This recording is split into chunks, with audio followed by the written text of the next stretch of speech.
СОНК донесе одлука со тоа што даде простор за преговори до 11 да се преговара и да се постигне некое се решение. Знаеме дека претходно имаше доследно експлоатирано прашање, а тоа беше покачувањето на минималната плата. Минималната плата се покачи некаде околу 18,4%, меѓутоа остана другите плати на исто ниво. Ние бараме како СОНК, како регион и општо земено сите вработени, бараме покачување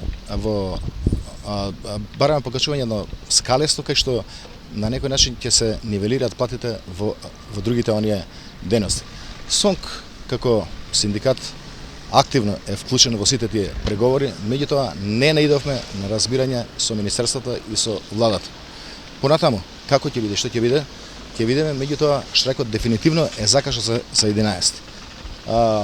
Поддршка имаме од сите, дури поддршката е од голем број на индивидуалци, од родители, синдикалната СС на многу високо ниво, со тоа што сметам дека ќе имаме доста успешен штрajk.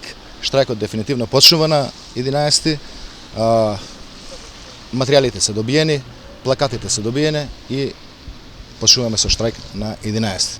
Едноставно образложението беше дека немало пари, дека не можело да се постигне таа сума, дека не може да се постигне тој процент, меѓутоа ова ние го бараме усогласување на платите или скалестото покачување уназад неколку години, 4 години.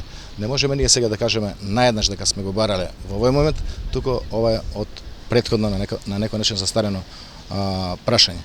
Бараме сега значи покачување на платите, може да се најде решение, а понатаму да ги решаваме и останатите други проблеми.